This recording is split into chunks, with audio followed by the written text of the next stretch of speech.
안녕하세요. 출근길 따끈따끈한 경제 뉴스 어피티 뉴스토스트의 진행자 박진영입니다. 오늘의 주제는 위기의 중산층, 고물가에 문 닫는 가게, 중고거래 세금 폭탄 논란 이 세 가지 뉴스 토픽으로 시작합니다.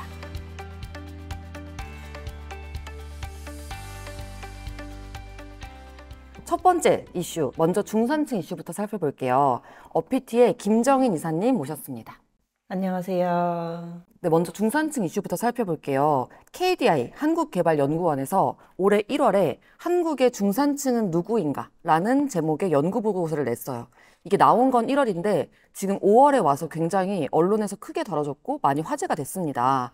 SNS에서도 이 보고서를 둘러싸고 막 말이 많은데요. 어떤 일이 있었던 건지 어피티 김정인 이사님 모시고 말씀 나눠보겠습니다.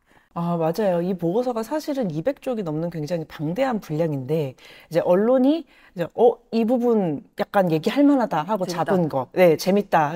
그게 딱 그 내용이었어요. 그런데 우리가 이제 여기서 보고서 내용을 전반적으로 좀 훑고 가면 딱 세 가지로 요약이 됩니다. 이게 첫 번째가 언론이 잡은 부분이에요. 상류층이 자기를 상류층이라고 생각을 하지 않아요. 말씀하신 이제 월 700만 원 버는 사람들, 이런 사람들인데 본인을 중산층이라고 생각을 한다. 또는 심지어 하층민이라고까지 생각을 한다. 이게 이제 첫 번째고요.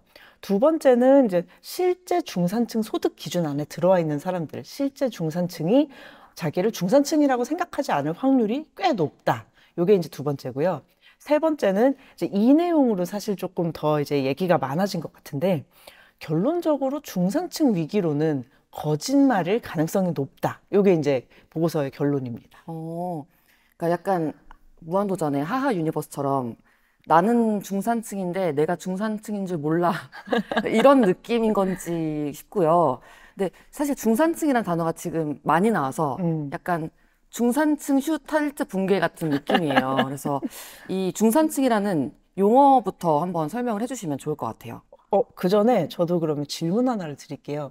진영님은 본인이 중산층이라고 생각하세요? 네, 저도 이 생각을 한번 해봤어요. 중산층일까?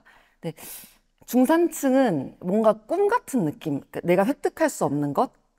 내가 이제 중산층이라고 현재 기다 아니다라고 말을 하고 싶지 않고 어떤 기준이 있겠죠? 저는 기준이 있을 거라고 이제 있다고도 뉴스에 나오긴 하는데 중산층이 현재는 아닌 것 같고 중산층이 뭔가 모두의 꿈 같은 느낌으로 전 느껴져서 아직은 아니다 라고 답하고 싶어요. 그럼 저도 반사. 그러면 정인 이사님은 중산층이라고 생각하세요? 저는 아니라고 생각합니다. 이렇게 확답을 드릴 수 있다니 참 마음이 아픈데요. 어쨌든 이제 객관적인 기준이 있기는 있죠. 왜냐하면 우리가 이제 소득 기준에 따라서 정부가 정책을 좀 펼쳐야 하니까 객관적인 기준을 마련해 놓기는 했는데, 사실 이제 저희가 이야기를 하듯이 내 월급 아니면은 뭐 내 자산에 따라서 이렇게 딱 숫자에 맞춰가지고 사는 사람이 얼마나 되겠어요. 그래서 이제 그 느낌적인 느낌과 실제 숫자 사이에 괴리는 있는 것 같아요. 그래서 OECD 기준으로는 중위소득의 75%에서 200% 사이에 있는 사람들을 이제 중산층이라고 하는데, 이 중위소득이 뭐냐 하면요. 사람들을 이제 쭉 이렇게 줄을 세워가지고 딱 중간, 그러니까 100명이라고 하면 50명, 51명, 50번, 51번. 이 50번과 51번이 100만 원을 받는다. 이러면 이 100만 원이 중위소득인 거죠. 그러니까 이 사람들이 100만 원이 중위소득일 때는 75만 원부터 200만 원까지 요 사이 월에 이제 75만 원에서 200만 원 버는 사람들 요 사이를 중산층이라고 하고요. 이렇게 얘기를 하면 이제 이러죠. 이게 뭐야? 내가 생각하는 중산층이랑 달라. 내가 생각하는 중산층은 뭐 자가도 있고 뭐 내 차도 있고 뭐 해외여행을 뭐 1년에 몇 번 나가고 나의 교육 수준은 어떻고 문화 수준은 어떻고 뭐 이렇게 생각을 하시는 그 분들이 사실 훨씬 많죠. 그렇죠. 뭔가 주말에는 네. 어렸을 때 주말에는 이제 패밀리 레스토랑 가서 고기 썰었을 것 같고 네네. 이런 이미지들이 있죠. 맞아요. 그래서 통계적으로 정확히 할 필요가 있어가지고 우리 생각하고 이 실제 기준하고 조금 괴리가 있습니다. 실제로 이 기준에 중산층인 분들 붙잡고 이제 여쭤보면 다 자기 중산층이 아니라고 할걸요.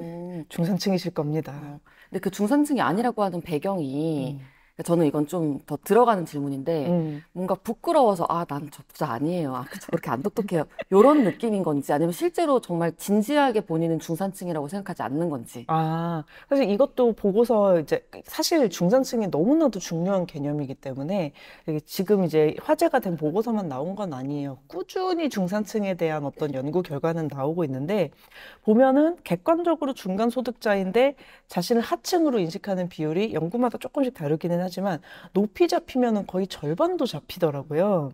그래서 뭐 통계청에서는 50%대. 근데 이게 왜 그러냐 하면은 결국 이제 행동경제학 이야기를 조금 할 수밖에 없는데 사람들이 이제 생각을 할 때 백지에서 생각을 하는 게 아니라 어떤 기준을 잡고서 그 기준에 대해서 나를 좀 비교를 해요. 내가 뭐 엄마 아빠 다 이제 뭐 교수님이신데 나는 교수가 못 됐다. 하지만 국내에서 뭐 소위 말하는 명문대라고 나온 대학을 나왔다. 이러면 남들 보기에는 아, 정말 집안이 좋아. 이러는데 아, 나는 정말 부모님만 못해. 공부를 못했어. 약간 이렇게 되는 게 사실 사람 마음이잖아요. 그래서 중거점을 어디다 두냐의 문제인데 중산층도 마찬가지예요. 그러니까 중산층은 내 주변에 이제 웬만하면 다 중산층일 거 아니에요. 그러면 여기 비교해서 아, 나는 어떤 그 중산층은 처음 말씀하신 대로 어떤 그 안정감이라든가 그래도 뭔가 좀 이게 채워진 느낌이 있는 꿈 같은 그거인데 내가 현실에서 아, 나는 정말 꿈처럼 살고 있어. 나의 인생은 영화 같아. 이런 사람들이 얼마나 되겠어요. 그러니까 다들 중거점에 비교했을 때 나는 중산층은 아닌 것 같아. 이렇게 되는 거죠. 근데 이제 이거를 좀 바로잡을 필요는 있죠, 아무래도. 어, 그럼 저는 그 지점이 궁금해요. 왜 바로 잡아야 되는 거예요? 내가 실제 나의 소득과 뭐 자산 이런 것들을 감안해서 음, 나는 중산층이다라고 생각을 보통 이제 문화적으로 이제 안 할 수 있잖아요. 네. 우리 지금 사회에서 일반적으로 나는 지금 똑똑해, 난 성공한 인생을 살고 있어, 현재 진행형임 음, 이렇게 얘기 잘 안 하고 좀 음, 어떻게 보면 뭐 주관적인 평가에서 본인을 중상층이라고 안 하시는 분들이 지금 많다는 건데 이렇게 다르게 인식하는 것, 실제와 나 자신에 대한 인식이 다른 지점이 음. 발생하는 것이 왜 이게 문제가 되는 건가요? 그 이번에 언론에 이제 이 내용이 탔을 때 음. 월 700만 원 버는데 나는 하층민이야라는 헤드라인 보셨을 때 음, 기분이 어떠셨어요? 배 아프죠? 지금 무슨 소리야? 사실 이제 그 중산층 위기론이 우리 되게 좀 항상 있었잖아요. 근데 이게 문제가 되는 게 뭐냐면은 아, 전부 다 그런 건 아니겠지만 그래도 우리 사회에서 조금 고소득층이다 이렇게 되면 발언권이 아무래도 좀 있어요 사회에서. 그래서 이 사람들이 이야기를 하는 거는 조금 더 받아들여질 가능성이 크단 말이에요. 근데 사실 월 700만 원 버는 것은 고소득층이잖아요. 고소득층이고 뭔가 이제 직업도 조금 더 사회적인 발언권이 있는 직업일 가능성이 큰데 이분들이 나는 중산층이고 중산층은 위기를 겪고 있으니까 뭔가 지원책을 내놔라고 했을 때 마련되는 지원책이 실제 중산층을 위한 것이겠냐 하면 그게 아니라는 거죠. 왜냐하면 이제 내가 중산층 위기론이야. 오케이 하고 정책 결정자가 생각을 하고 정책을 마련을 하려면 근거로 가져오는 것은 75%에서 200% 사이인데 내가 듣는 거하고 이 실제 대상하고 다르니까 완전히 둘 다 만족시킬 수 없는 정책이 나와버리는 뭐 결과적으로 사회 전체적으로 우리한테 너무 손해 아니겠어요? 본인의 이제 주관적인 행복에도 저는 꽤 영향을 미칠 거라고 생각하고요. 그러네요. 실제하고 본인이 느끼는 것, 그리고 본인이 음. 느낀다고 생각해서 이제 내가 주관적으로 중산층이라고 생각해서 발언하는 사람들의 발언권이 또 세고, 네. 그러니까 정책이 만들어졌을 때 엉뚱한 곳을 겨냥할 수 있다. 네네. 음. 그리고 또 중산층 위기론이 사실 이번 보고서 때문에만 나온 게 아니라 꾸준히 나왔었잖아요. 근데 네. 아까 처음에 말씀하실 때 중산층 위기론이 거짓이다. 음. 라는 말씀을 하셨는데 이게 일단 첫 번째 위기란 왜 어떤 맥락에서 얘기가 나왔었고 왜 거짓이라고 보고서에서 얘기를 했는지 이 점이 음. 궁금합니다. 그래서 사실 우리나라 중산층 규모부터 좀 이야기를 해봐야 될 것 같아요. 근데 우리나라 중산층 규모는 이제 2011년 조사로는 한 49.8% 정도 됐는데 이게 사실은 뭐 큰 변동 없이 유지가 되면서 뭐 50%, 51% 이렇게 조금씩 늘어왔습니다. 해마다 이제 50% 전후로 나타나고요.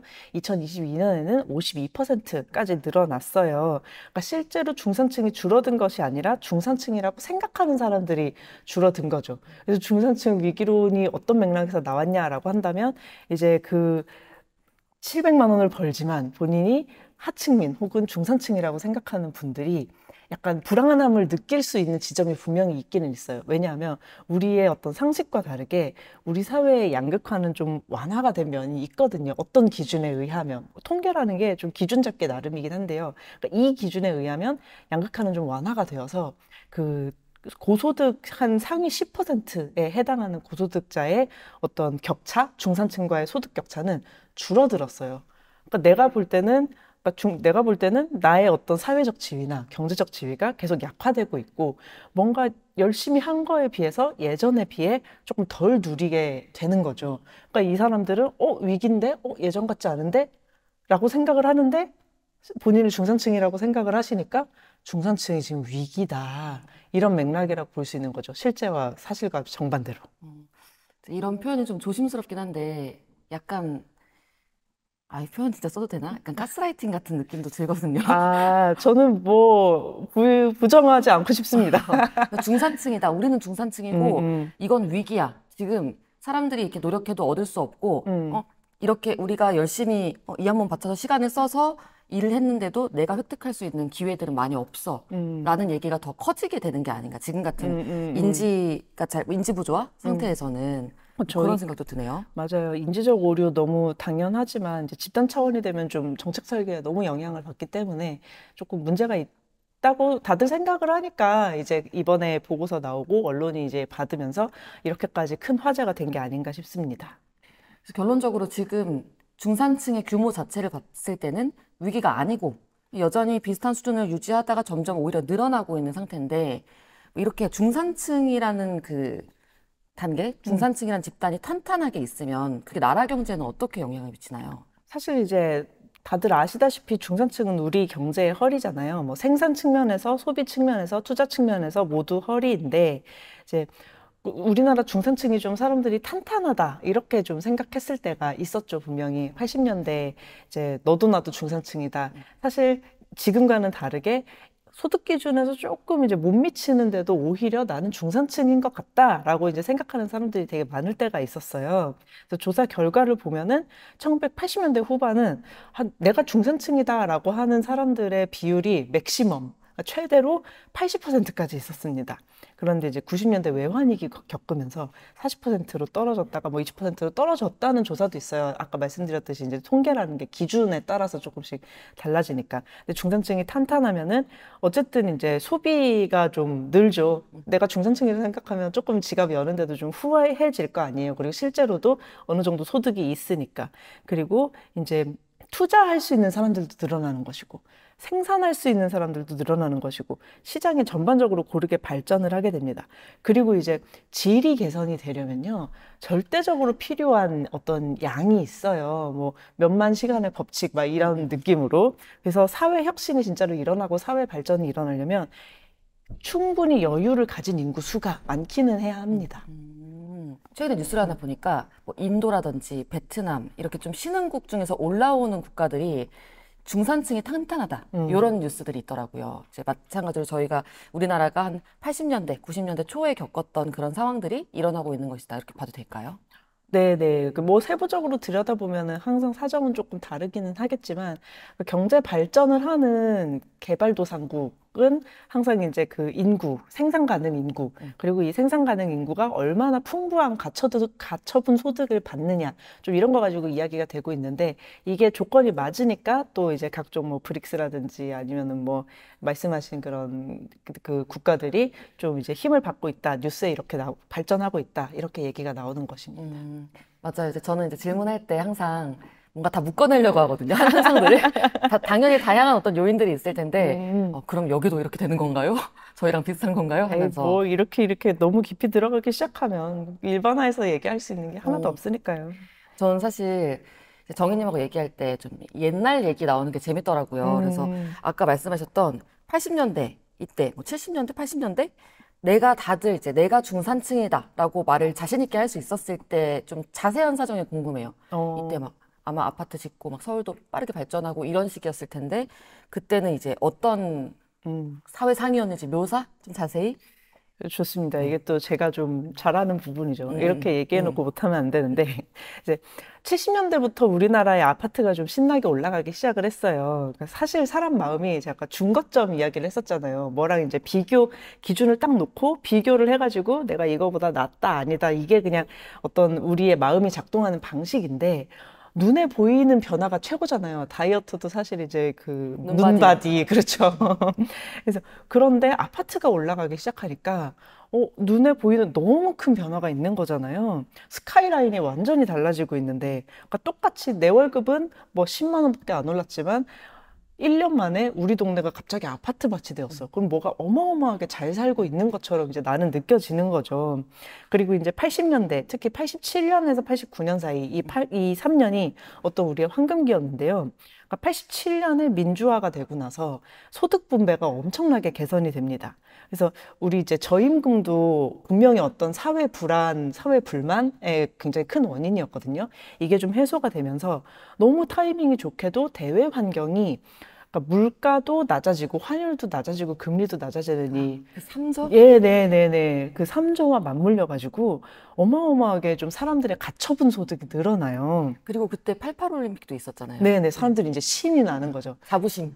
경제도 사실은 기분 문제입니다. 그래서 이제 뭐 돈 빌리는 것도 저렴해지고 수입 물가도 저렴해지고 하면서 우리나라에서 물건 만드는 원가도 저렴해지고 하면서 다들 이제 그 가처분 소득, 늘어난 가처분 소득으로 차를 하나씩 또 갖게 돼요. 또 걸어 다니고 대중교통도 사실 그때 인프라가 지금처럼 완벽하게 깔려 있지는 않았잖아요. 근데 갑자기 나한테 차가 생긴 거예요.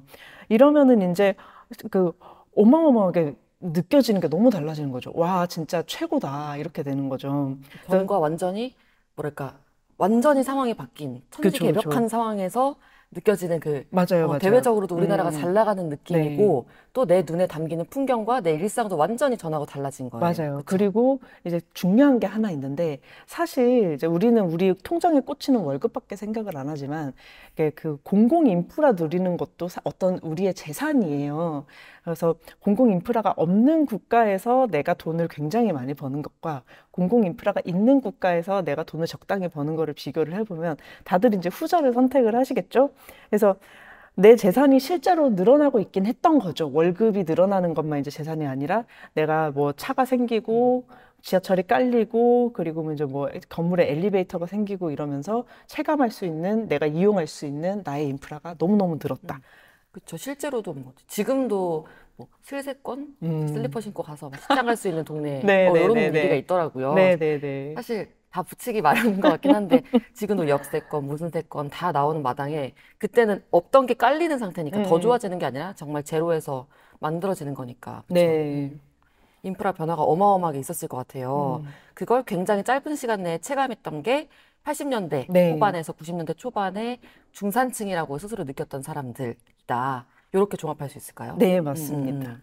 뭐 저는 사실 집은 없어요. 네. 그리고 차는 어린 마음에 잠깐 샀어요. 샀다가 어머니 줬어요. 사질 않아서 집이 없으니까 주차를 못해. 그래서 요즘에는 근데 자가가 있거나 아니면 자동차가 있는 사람들도 스스로 중산층이라고 생각하지 않는단 말이죠. 근데 그 깔려있는 맥락이 뭔가요? 이렇게 생각하게 된 음. 인식의 괴리의 맥락. 음. 그게 궁금합니다. 아까 말씀드린 대로 사실은 이제 내 눈에 보이는 큰 변화를 겪기는 사실 조금 어려워졌고요. 그리고 이제 그 중거점이 아무래도 계속 얘기하는 중거점이 내 주변에 머무르게 되잖아요. 그리고 소득 수준이 높아지는데 소비 수준이 그대로 머물러 있기는 사실 참 힘든 일이에요. 그러니까 내 주변 계속 내가 맞춰야 되는 소비 수준이 있으니까 이제 내가 소득이 아무리 늘어나도 이제 내가 마음의 여유를 갖기는 조금 힘들긴 하죠. 또 우리나라가 경쟁이 좀 심한 사회이기도 하고. 다만, 우리나라만 그런 건 아니고요. 모든 나라가 중산층, 실제 객관적 중산층과 이 심리적 중산층 사이에 괴리가 있어요. 이제 정도의 차이기는 한데 괴리가 있습니다. 그리고 이제 보고서에서 재밌는 것이 20대 계층 인식을 연령별로 좀 쪼개가지고 보면 20대의 계층 인식은 불일치가 조금 줄어요. 20대는 사실 이제 생활 수준이 다 비슷비슷하잖아요. 내가 어떤 사회생활을 하는 게 아니니까 보는 것도 아무래도 조금 더 좁고 내가 이제 누리거나 이제 일상생활을 하는 것도 좀 좁으니까 이제 그 딱 맞는 이렇게 인식을 갖다가 이제 사회에 나가서 아, 세상에 이렇게 돈 쓸 곳이 많구나 하는 거를 느끼면서 주변에 영향을 받아서 나는 중산층이 아닌 것 같아. 돈은 적은데 쓸 때는 너무 많아. 이렇게 되는 거죠. 저는 사실 인스타그램을 잘 안 하는 편이에요. 솔직히 말하면은 들어가서 보면 좀 배가 아파. 배 아프고. 그래서 한번 만들어서 뭐 대학생 친구, 고등학생 친구랑 이거 좀 너무 좀 자기 셀프 고백이어서 좀 부끄러운데 친구 다 맺었다가 그 계정 한번 폭파하고 그래서 새로 만들어서 그냥 눈팅만 하고 있거든요. 근데 인스타그램에서는 막 호텔 가고 막 꽃다발 이만한 거 들고 오마카세 먹고 그리고 뭐 해외여행도 자주 가고 그런 일상들이 있고 또 카톡방으로 넘어오면은 굉장히 다른 세계가 있어요. 막 거지방. 그리고 뭐 무지출 챌린지. 또 블로그 세계가 또 다르고. 뭐 이런 식으로 플랫폼마다 좀 이게 정말 같은 20대, 30대가 맞단 말이야? 싶을 정도로 삶에 이제 그러니까 보여지는 모양새들이 굉장히 다른데 특히 이제 인스타그램처럼 사진으로 뭔가 드러나는 것들 그런 플랫폼에선 뭔가 내가 좀 잘못 살고 있나? 내가 나만 너무 이렇게 좀 추레하게 하고 있나? 이런 비교하는 그런 생각이 들게 되는 것 같아요. 네네. 그래서 사실 위에서 얘기를 할 때는 우리가 보고서 얘기를 했기 때문에 뭐 정책적인 근거가 좀 왜곡이 될 수 있다 이렇게 큰 얘기를 했지만 이게 개인의 삶에도 마찬가지인 것 같아요. 그러니까 인지적 오류는 너무 당연한 인간의 어떤 작동 방식이지만 이게 너무 심해지면은 사실과 어떤 심리가 너무 심해지면은 나의 경제 생활이 너무 흔들릴 수가 있기 때문에 중거점이 나랑 너무 먼 곳에 이제 설정이 돼버리면 이제 실제 나의 경제 생활이 너무나 왜곡돼 버릴 수가 있는 거죠. 그래서 이제 보고서 이제 마무리쯤에 너무 재밌는 이야기가 있는데, 그러니까 사람들이 그러니까 성공할 수 있는 요인은 뭐냐, 우리 사회에서 이렇게 물어보면 성공은 다 운이랑 배경이야, 환경이야라고 얘기를 하는데. 그러면은 소득 수준을 높이려면은 어떻게 해야 되냐라고 물어보면 노력을 해야지 이렇게 대답을 한단 말이에요. 노력을 그러니까 해야지. 안 맞잖아요. 그러니까 이 괴리에서 오는 고통이 저는 분명히 있다고 생각을 하거든요. 그래서 그런 내용이 보고서 안에 담겨 있기 때문에 이렇게 어려운 보고서임에도 불구하고 엄청나게 화제가 되고 있는 것 같습니다. 저는 한 가지 더. 저는 언론의 영향도 좀 있지 않을까 싶어요. 특히 팬데믹 때 2030, MZ들 지금 다 영끌해서 부동산 산다. 또 주식 산다. 벼락부자, 파이어족 이러면서 정말 사실 언론에서 뭔가 규정한 2030들의 이미지가 있었고 내가 여기에 끼지 않으면 안 될 것 같은 심리를 좀 자극한 측면이 있지 않을까 싶거든요. 그런 것도 영향이 될 수 있을까요? 아유, 당연히 영향이 된다고 저는 생각합니다. 이제 막 차를 타지 않으면 너는 영원히 차를 탈 수 없어. 약간 이런 분위기가 이 이제 루저야. 이런 느낌. 마음에 들지 않았죠. 그쵸, 그쵸. 저희 되게 싫어했습니다. 네. 사실 저는 존버한 겁니다. 전 제가 스스로 선택한 거라고요. 사실 이 실시간 라이브거나 아니면 뭐 저희가 현장에서 물어볼 수 있다면 당신은 중산층인가요? 라고 물어보고 싶은 주제였어요. 요즘 쇼츠에서 그런 거 많이 있거든요. 몇 살이세요? 얼마 버세요? 이런 쇼츠들이 있는데 당신 중산층이세요? 이렇게 물어보고 싶은 주제였는데요. 그래서 중산층이라는 개념이 여러 사람들의 마음을 이렇게 흔들어 놨던 한 주가 아닌가 싶습니다. 네. 네, 이제 두 번째 토픽으로 넘어가겠습니다. 요즘 중고 가구점에 카페 전문점의 의자나 테이블이 엄청 쌓이고 있대요. 이게 원래는 한 가게가 폐업하면 그 가구를 중고 가구점 창고로 옮기고 또 다른 가게가 개점을 하면서 그 중고 가구를 사다가 쓰고 이런 식으로 회전이 돼야 되는데 새로 여는 가게는 없고 닫는 가게들만 엄청 늘어나서 창고가 지금 중고 가구로 꽉 차 있다고 해요. 그리고 최근에는 제가 신촌하고 홍대를 이제 버스 타고 지나갈 일이 있었는데 지나가다 보니까 공실도 엄청 많고 그리고 벚꽃이 막 펴가지고 약간 자연한테 잡아먹힌 것 같은 뭔가 묘한 느낌을 받았거든요. 그래서 뉴스도 이런 좀 가게 사정 안 좋다, 경기 안 좋다, 또 막 고물가에 뭐 고금리에 중고가구점에 가구가 쌓이고 신촌 홍대는 텅 비어가 이런 게 저한테는 하나로 연결이 되면서 야, 요즘 진짜 사장님들 너무 힘들겠다. 이런 생각이 들더라고요. 실제로 요즘 가게 폐업 이런 것들이 심각한 상태인가요? 빅데이터 가지고 상권 분석하는 이제 플랫폼에 따르면은 외식업체가 한 81만 곳, 82만 곳 정도 있었는데 그 중에서 지난해만 한 17만 곳, 18만 곳 이렇게 이제 문을 닫았대요. 이게 20%가 넘는 거잖아요, 폐업률이. 그러니까 거의 이제 국가 전체로 봤을 때는 이거는 진짜 와르르 무너지는 거다 이렇게 얘기를 해도 괜찮을 것 같아요. 코로나 때보다 사실은 더 심한 거죠. 근데 이제 대학 상권 이야기를 하셨는데 하나로 좀 연결이 되어가지고 보이는 게 지금 전반적으로 분위기가 너무 안 좋으니까 하나로 연결이 되어서 보이는 게 저는 당연하다고 생각을 하는데 사실 이제 원인이 조금 다르기는 해요. 우리가 이제 코로나 거치고 팬데믹 거치고 이렇게 전반적으로 분위기가 너무 안 좋아지기 이전부터 신촌이나 뭐 이대나 이런 대학가 상권은 약간 조금 이렇게 몰락의 길을 걷고 제가 있었다. 너무 과거에 살았던 너무 이제 10년 전 제 추억 보정이 들어간 장면이라는 거죠. 네. 네, 저희 때만 해도 이제 대학가라고 하면은 밤 12시에도 불이 꺼지지 않는 그럼요. 그 어떤 주인공이 나였는데요. 고성방가의 그게 현장이었는데 나였어. 또 인구 구조의 변화도 조금 있고요. 그 이제 적어진 인구가 비대면 문화 좀 선호하는 것도 있고 혼술, 뭐 혼밥 이런 게 우리 때는 굉장히 막 어떻게 신입생이 혼자 밥을 먹어요 이랬는데 어떻게 신입생이 혼자 밥을 안 먹고 다른 사람이 이제 건드리게 냅둬요 이걸로 완전히 바뀌었잖아요. 뭐 이런 것도 있고 특히 이제 이대나 홍대 쪽은 중국 관광객들이 좀 없어진 그러니까 오지 않는 면도 있고 대학생 문화 자체가 좀 바뀌었죠. 그리고 임대료도 너무 비쌌는데 제때 조정이 좀 안 된 면도 있고 그러다가 팬데믹을 맞아서 한번 이제 훅 꺾이고 지금 이제 전반적으로 고물가, 고금리 때문에 분위기가 안 좋아지는데 더더더더 안 좋아져서 벚꽃에 잡아먹히는 그런 풍경이 연출이 맞아요. 된 거죠. 아니, 사람들이 일단, 물론 그 방학이었을 수도 있고, 음, 뭔가 대학 가니까 방학이거나 아니면 뭐 수업 시간이거나 그럴 수도 있는데, 제 눈으로 봤을 때 너무 이제 꼰대 시선인가요? 추억 보정 딱 베끼고 보니까, 필터 빼고 보니까, 어머, 벚꽃이 저렇게 화려하게 많이 폈는데, 사람은 없고, 공실은 있고, 그래서 너무 좀 충격적인 저한테는 광경이었거든요. 네. 하지만 실제 지금 전반적으로 가게 사정, 특히 외식 업체들이 이제 오프라인 외식 업체들이 많이 안 좋은 것과는 또 다른 배경들이 있다. 이런 말씀이신 거죠. 네네. 원래부터 조금 하락세를 거치고 있었다. 네네. 네. 음.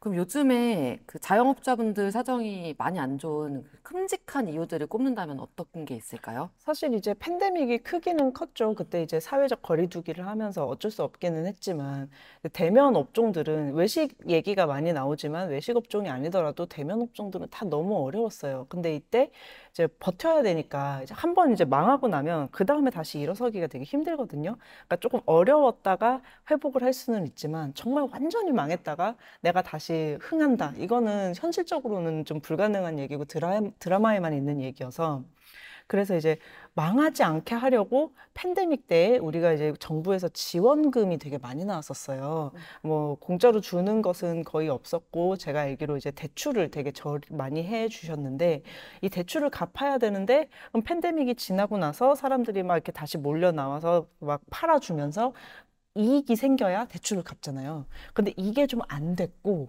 그리고 갑자기 고물가와 고금리가 좀 이제 투하가 된 거죠. 그래서 고물가 때문에 내가 원재료 값은 너무 원가는 많이 지출을 해야 되는데 이자 비용은 어마어마하게 늘어나고 있고 그래서 이게 본의 아닌 부메랑으로 돌아와가지고 연체액이 보면은 자영업자들 대출 연체율이 요 팬데믹 끝나고 2년 사이에 한 3배 뛰었거든요. 그리고 이 연체액도 1년 사이에 10조 가까이 급증을 했습니다. 그래서 코로나19 팬데믹 때보다 훨씬 힘들죠. 건설사 수도요, 우리 뭐 부동산 PF 이런 얘기 나오잖아요. 그래서 뭐 외식업종뿐만 아니라 건설사도 너무 지금 힘들고요. 근데 이게 문제는 우리나라는 사실 자영업자 비율이 되게 높은 경제예요. 그래서 자영업자가 이렇게 쪼그라들잖아요. 그러면 전반적인 소비하고 이 자영업자들이 영세하게 고용하는 요 하층 고용, 요것도 굉장히 쪼그라들어서 경제 전체의 활력이 떨어지는 그런 안타까운 이제 결론이 나고 있습니다. 그래서 지금 자영업자 대출 문제가 뉴스에 계속 보도가 되고, 은행들은 어쨌든 1분기, 뭐 분기마다 뭐 현재 상황들을 좀 발표를 해야 되니까, 까서 보면, 코로나 때보다 지금 더 심각한 것 음, 같은 분위기더라고요. 만약에 조금이라도 뭐 금리가 더 올라가거나, 뭐 이렇게 되면은 뭔가 금방 터져버릴 것 같은 느낌. 그래서 위험 신호들이 지금 많이 포착이 되고 있는 것 같습니다. 네. 이렇게 좀 자영업자분들 힘들다라는 뉴스들이 많이 나오는데, 현재 지금 뭐 준비되고 있는 대책이라든지 이런 게 있을까요? 사실 이제 그 대책을 가지고 얘기가 좀 많은 것 같아요. 그래서 저희가 정리해서 이제 말씀을 딱 드리면 좋겠지만 그만큼 이제 정리를 딱 해서 이만큼 정리가 되었다라고 하기 어려울 만큼은 이런저런 얘기가 많이 좀 오가고 있습니다. 그래서 이제 우리가 그러니까 자영업자들 힘들다는 뉴스와 어떤 뉴스가 지금 공존을 하냐 하면 은행 실적이 너무 좋다. 이게 금리 많이 올랐다는 얘기죠. 은행을 뭐라고 할 수는 없지만 이게 또 정치권에서는 입장이 좀 다른 부분도 있는 거죠. 그래서 이제 뭐 은행한테 이자 장사하지 말라 뭐 이런 뉴스도 많이 나오고 반대로 이제 은행 이제 실적이 좀 개선될 때도 있다 이런 얘기도 많이 나오고 여러 입장의 뉴스가 나오고 있는데 이렇게 맥락을 알아야지 우리가 그 중에서 좀 판단을 할 수가 있는 것인데 제가 알기로 이제 자영업자 지원 대책으로 지금 가장 밀접하게 나와 있는 거는 종합소득세 그 내는 거를 조금 밀어준다는 얘기가 있어요. 그거는 이제 확실한 것 같고 다만 이제 이 어떻게 빚을 좀 경감을 해줄까, 뭐 이자를 좀 낮춰줄까 하는 것들은 계속 이제 논의가 되고 있는 걸로. 하지만 이제 당연히 문제는 인식하고 있고 문제 해결 의지도 있는 것으로 저는 그렇게 파악을 하고 있습니다. 일단은 뭔가 문제 인지가 됐고, 그리고 해결책이 뭐 나오는 건 아직은 구체화되진 않았지만, 좀 기다려볼 필요가 있다. 좀 더 네네. 지켜볼 필요가 있다. 플러스 지금 종합소득세 신고 기간 한창인데 여기에서는 좀 유예될 가능성이 있다라는 네. 정도로 이 주제는 이제 종합을 해보겠습니다. 네, 마지막 세 번째 뉴스 토픽입니다. 요즘 당근 많이들 하시죠? 당근 해보신 적 있으세요? 네. 어떤 거 주로 하세요? 저는 이제 비싼 거를 싸게 살 때 아, 합니다. 네. 그에게 제가 좀 더 물어볼게요. 중고거래 플랫폼 당근마켓에서 이제 안 쓰는 물건들을 팔아서 현금화하거나 저희도 꿀팁으로 많이 알려드리죠. 네. 그리고 어차피 살 물건은 새 것 같은 중고 제품으로 저렴하게 사서 정인 이사님처럼 이렇게 해서 돈을 이제 아끼는 분들이 많은데요. 이 중고거래 플랫폼으로 뭔가를 팔아서 수익을 얻은 분들이 최근에 세금 폭탄 안내 문자를 받았다는 소식이 있었어요. 이게 어떻게 된 일일까요? 그 국세청이 이제 그 지난해 7월부터 전국 한 100개 정도 중고거래 플랫폼이 굉장히 많더라고요. 여기서 이제 거래하고 소득 자료를 좀 수집을 했어요. 이거를 받아가지고 소득액을 산출을 해가지고 이제 사고 판 게 보이잖아요. 이제 그 세금 이만큼 내라라고 이제 안내 문자를 보낸 건데 여기서 이제 문제가 생긴 게 뭐냐면 그 플랫폼 써보셨겠지만 저희가 이제 좀 비싼 물건 같은 경우에는 내가 가격을 책정하기가 조금 심리적으로 어려울 때가 있잖아요. 그러면 어떻게 올리냐면 1원 이렇게 올리고 999999999원 이렇게 올릴 때가 있어요. 이걸 딱 보면 우리는 알죠. 아, 이거 내고를 하자는 거구나. 하지만 국세청은 이것을 9,999만 원에 지갑 하나를 팔아? 너 세금 이렇게 되는 거죠. 그래서 세금 안내 문자가 약간 그렇게 나가. 젊은 친구들끼리 대화하는데 이제 좀 진지한 갑자기 오셔가지고 이제 뭐 하는 건가요? 이런 느낌의 상상이 네네. 되는데요. 예. 그렇죠. 맞아요. 그래서 내고를 위해서 아주 높게 올려놓거나 아니면 완전 그냥 1원. 왜 우리 본인 인증할 때도 1원 주고받고 하잖아요. 뭐 네네. 최근에 그걸로 10만 원 번 사람이 뭐 있었다. 네네. 이런 뉴스도 있었지만 어쨌든 이건 우리만의 문화인데 지금 그 부분이 정확하게 파악이 안 된 상태에서 이제 국세청에 네. 들어와서 뭔가 세금 고지를 했다. 기준을 네. 그 올려놓은 판매가를 기준으로 맞습니다. 이런 내용이죠. 네. 그래서 또 이것도 있어요. 그러니까 저희가 물건을 올려놓고 안 팔리면 이거 그냥 거래 완료 처리하고 이제 새롭게 올리고 그러잖아요. 이거 뭐 어떻게 지우기도 좀 아깝고 그러니까 완료가 되게 편하단 말이에요. 근데 내가 만약에 9,999만 원짜리를 올렸는데 안 팔려. 그래서 또 거래 완료 처리를 하고 올렸다가 거래 완료 처리를 하고 이거를 한 10번 반복하면 나는 순식간에 10억 원의 수익이 생기는 국세청이 보기에는 이런 상황이 되는 거죠. 근데 너무 좀 갑자기 이입이 좀 되는데 안 팔렸다는 거잖아요. 그러니까 그렇죠. 안 그래서 왜 이렇게 안 나가는 거야. 나 지금 현금화하고 싶은데 이렇게 하는데 다음에 갑자기 눈 떠보니 이 세계에서는 10억 자산가?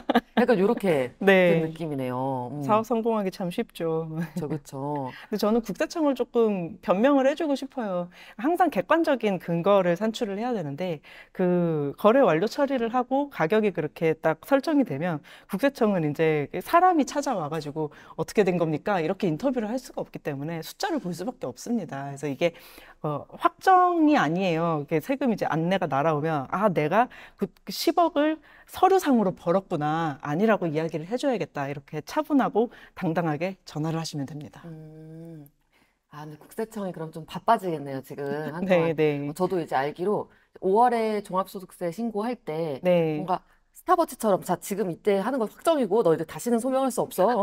이게 아니라 한 5년 정도 해서 경정 청구라고 네. 고쳐서 다시 정할 수 있다. 그래서 청구할 수 있다. 그래서 지금 확정 땅땅 이렇게 물론 지금 국세청이 문자 메시지를 날린 이 상황은 확정된 것도 아니긴 해요. 네, 그렇죠? 확정된 거 절대 그렇죠, 아닙니다. 그렇죠. 그래서 어쨌든 지금은 뭔가 내가 소명할 수 있는 상태고, 어쨌든 깜짝 놀랐다. 음. 이 이용자들은 깜짝 놀랐다라는 게 지금 핵심인 것 같습니다. 저는 그래서 궁금했던 게, 이 중고거래 플랫폼에서 돈을 번 것도 당연히, 생각해보면 당연히 내 수익인데, 네, 그걸 뭔가 세금을 신고해야 되는 소득이라고 인지를 정확하게 하기에는 지금까지는 좀 어려웠던 것 같아요. 네. 근데 만약에 이게 소득으로 잡힌다면 어떤 소득으로 분류가 되나요? 만약에 세금을 내야 된다면 원칙적으로는 사업소득이에요. 그런데 사실은 이제 원칙적으로 사업소득이고, 그리고 또 하나 내가 그렇게 중고거래를 1년에 한 번 정도 해가지고 3천 원을 벌었다.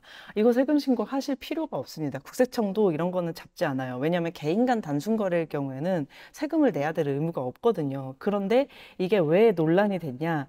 이제 너무 큰 수익이 발생하거나 아니면 너무 거래가 많아지면 이제 국세청은 이렇게 생각을 하는 거죠. 이거 사업자가 탈세하려고 개인 간 거래로 이제 막 일부 이게 그 개인 간 거래인 척을 하는구나. 음. 이렇게 이제 생각을 하게 될 수가 있는 거죠. 그러니까 세금 안내를 받았다라고 하면 너 사업자지라는 이제 의심을 받았다. 이 얘기랑 똑같이 보시면 돼요. 그래서 반복 거래가 없거나 큰 수익을 내지 않았으면 이제 세금 걱정은 하실 필요가 없다. 하지만 내가 진짜로 사업자로 생각이 될 만큼의 많은 돈을 벌고 거래를 많이 하셨다. 그러면 사업소득에 따른 종합소득세 6%에서 45% 정도 되는 세율을 이제 납부를 하셔야 됩니다. 그러니까 그게 이제 버는 금액 구간에 따라서 세율은 달라지는 거고요. 그렇죠? 네네. 말씀하신 것처럼 중고거래 플랫폼에서 번 돈도 어느 정도 지속적이고 반복적이고 일정 규모 이상, 꽤 나 좀 번다. 나 당근에서 번개 장터에서 뭐 리셀 등으로 돈 좀 벌고 꾸준히 하고 있어. 라고 한다면은 세금 신고 의무가 이제 앞으로는 생길 수 네. 있다라는 것으로 되겠습니다. 생깁니다. 네. 생깁니다. 네. 맞아요. 그런데 지금까지는 냅뒀잖아요. 네. 지금까지는 별도로 소득을 신고하게끔 한 그 케이스가 없었던 것 같은데 갑자기 이 중고거래 플랫폼을 국세청이 주목한 이유가 뭔가요? 사실은 이제 그 세금을 매기는 것도 다 사람이 제도를 만드는 것이어서 이제까지는 이제 당근 마켓이라든지 아니면 뭐 각종 리셀 플랫폼이라든지 이게 그렇게까지 발달을 하지는 않았었어요. 그냥 이제 소소하게 우리들끼리 하는 거다 이렇게 했는데 이게 지하 경제 양성화가 되면서 여기서 이제 지하 경제라고 하면 너무 무섭잖아요, 그게 우리. 귀여운 토끼였을 뿐인데. 그래서 그 지하 경제라고 하면 이제 범죄 수익을 좀 생각을 하시는데 사실 지하 경제가 그렇게 막 무서운 단어는 아니고요. 그냥 이제 그 세금을 안 내면 지하 경제입니다. 그러면 이제 불법 경제를 왜 지하 경제라고 하느냐? 이제 마약을 팔고 세금 내는 거 보셨습니까? 그래서 불법 거래를 하면 당연히 지하 경제이기 때문에 우리가 그렇게 되는데 어쨌든 중고거래 플랫폼이 굉장히 커지면서 이 지하 경제가 양성화가 됐어요. 중고거래라는 개인 간 단순 거래 세금 안 내던 게 커지고 사업자가 들어올 만큼이 됐다라고 하면 어떤 캡을 보고 들어오는 거잖아요. 내가 여기 들어가면 돈을 벌 수 있겠다라고 생각을 할 만큼 판이 커졌기 때문에 국세청이 이제부터 그러면 나는 이거를 어떤 시장으로 보겠다. 시장의 플레이어들한테는 소득이 생길 테니까 그 소득에 세금을 매기겠다라고 판단을 한 것이 뭐 2021년, 2022년 경이고 근데 내가 여기서 이제 플랫폼을 들여다보면서 수동으로 이렇게 할 수는 없으니까 플랫폼한테 그 거래 내역을 다 내놔라. 이렇게 되어서 이제 그 세금이 매겨지기 시작한 거고요. 그래서 건강기능식품 개인간 거래도 이제 풀렸잖아요. 여기도 이제 업체가 들어올 수 있겠죠, 사실은. 맞아요. 지금 당근마켓만 이 제출을 한 게 아니고 국세청이 요청을 해서 작년 7월부터 9월까지의 자료를 10월에 제출했다.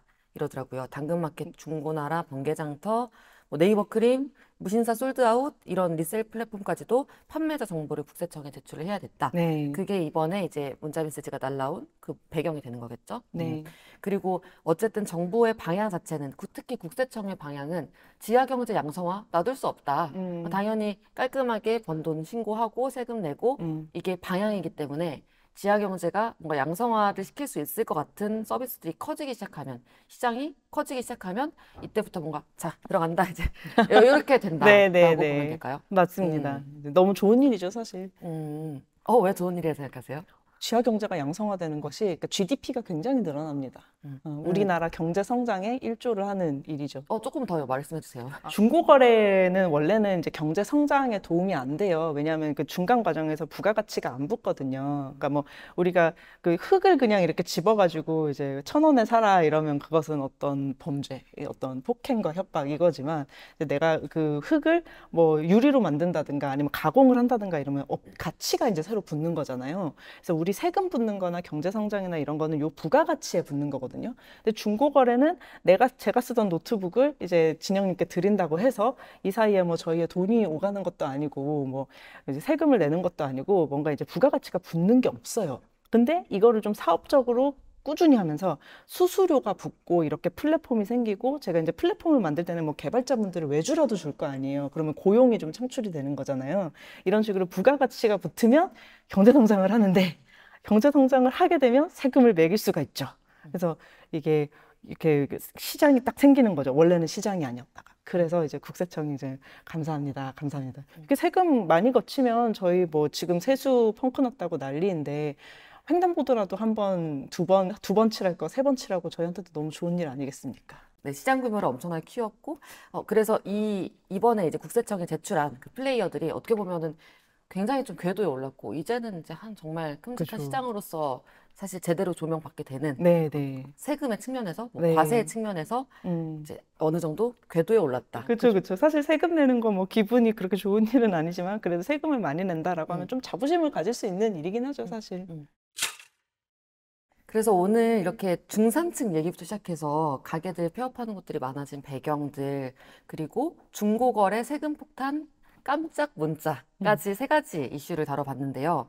이 세 가지 중에서 뭔가 정인 이사님 보셨을 때 뭐 인상적이었던 내용이랑 아니면은 뭐 한번 말씀하시고 싶었는데 놓친 것들이 있다면은 한마디. 있어요. 네네. 네네. 제가 지금 준비를 열심히 했는데 네. 시간 관계상 하지 못한 얘기가 있습니다. 저희 이제 이 자료 조사하고 저희 뭐 얘기 나누면서 이런 지하 경제 양성화 하는 이전 사례가 있냐 뭐 이런 내용도 있었어요. 근데 제가 그때 이제 반짝하면서 있어요. 나 여러분 여기 지하경제 얘기하고 있어요. 맞아요. 신용카드 지금 이제 우리 항상 이제 조금 과소비를 줄이기 위해 신용카드를 없애세요. 신용카드를 조금 늦게 만드세요라고 하는 신용카드가 사실 어마어마한 시장 혁신이었어요라고 얘기를 하면서 제가 막 엄청 막 이렇게 해서 썰을 풀었는데요. 신용카드가 바로 회색지대를 어마어마하게 큰 시장으로 끌어냈던 사례입니다. 현금 외상거래 우리 했었잖아요. 옛날 구멍가게 잘 생각해 보시면 부모님들이 이제 좀 달아나 애기 아빠 월급 받으면 내가 이제 3천 두부값 갚으러 올게 이렇게 얘기했었잖아요. 되게 지하 경제였거든요. 근데 신용카드가 생기면서 이 외상을 할부라는 개념으로 바꿔서 금융사가 어마어마하게 커졌잖아요. 이게 소비 측면에서는 안 좋을 수도 있지만 시장 입장에서는 상품 회전이 되게 빨라지면서 유동성이 되게 생기고 시장 규모가 엄청 크고 혁신이 일어난 겁니다. 이 얘기하고 싶었습니다. 그렇죠. 신용카드 한창 대란이었을 때 2000년대 전에 저 그 광고 기억나요? 열심히 일한다는 신 떠나라. 뭐 아버지는 말하셨지 인생을 즐겨라. 그때가 다 2000년대 초반이더라고요. 네. 그리고 이제 신용카드 대란. 그래서 그때 맞죠. 어쨌든 현금으로 다 거래하던 시절이 있었고, 그쵸. 그래서 뭐 세금을 제대로 거치려면 기준을 잡기가 어려웠는데 맞아요, 세금. 신용카드가 다 막 포스기 단말기 지급되고 하면서 투명해지고. 투명해진 거죠. 근데 어피티는 계속 신용카드 없애세요, 여러분. 신용카드 여러분 다 그 신용카드 때문에 돈 많이 쓰는 겁니다. 체크카드로. 근데 체크카드는 괜찮잖아요. 네, 그쵸, 체크카드는 괜찮죠. 어쨌든 신용카드가 쫙 퍼지면서 뭔가 정부 입장에서는 세금을 거둘 만한 소득, 소비, 지출 뭐 등등 이런 자료들을 쫙 흡수할 수 있었다. 지하 경제 양성화. 지하경제 양성화에 굉장히 큰 도구였다. 네. 그렇죠. 네, 이렇게 오늘 중산층 이슈부터 자영업자 폐업, 그리고 당근마켓 세금 문자 이슈까지 세 가지를 두고 얘기를 나눠봤는데요. 말씀 많이 나누셨던 정인 이사님 너무 감사합니다. 감사합니다. 저희가 이렇게 뉴스토스트에서 세 가지 주제를 골라서 여러분들께 설명을 드리고 있는데요. 요즘에 경제 뉴스들을 막 탐색을 하다 보면 사실 좋은 뉴스가 많이 없어요. 좀 웃게 만드는 뉴스가 없고 또 뭐 대출도 막 많고 연체도 많이 되고 금리 높고 떨어질 기미가 없고 물가는 여전히 높고 또뭐 고용시장도 안 좋고 이런 이슈들이 많이 나오는데 사실 선정하는 입장에서는 이 아이템을 잘 찾아서 여러분들에게 잘 알려줘야 되는 입장에서는 이렇게 중요한 헤드라인을 선정을 안 할 수는 없어요. 중요하기 때문에 여러분들에게 잘 쉽게 안내를 해드려야 되지만 이게 또 괜히 여러분들 아침 출근길에 저희가 찾아가는데 뭔가 힘을 빠지게 하는 뉴스가 아닐까 걱정이 되기도 해요. 이 세 가지 선정할 때 항상 마음에 두는 원칙이 있습니다. 중요한 경제 뉴스, 여러분들이 꼭 알아야 되는 것, 그리고 어느 정도 내 삶에 당장 이용할 수 있는 팁이 되는 것, 그리고 여러분들이 이제 회사에서 좀 더 스몰 토크 할 때 재밌게 얘기 꺼낼 수 있는 주제들, 이렇게 밸런스를 맞춰서 선정을 하고 있으니까 너무 이제 우울한 경제 뉴스 말고도 또 여러분들 힘나게 하는 뉴스들도 찾아오도록 하겠습니다. 사실 오늘 부처님 오신 날 공휴일이잖아요. 사실 출근 안 하는 날인데 마치 출근하는 날인 척, 나 모르는 척 이렇게 찾아와서 여러분들께 인사를 드렸는데요. 이제 금요일부터는 매주 수요일, 금요일, 이번 주 금요일에도 여러분들 출근길에 아침 뉴스 함께하는 어필티 뉴스 토스트 찾아가도록 하겠습니다. 네, 금요일에 뵙겠습니다.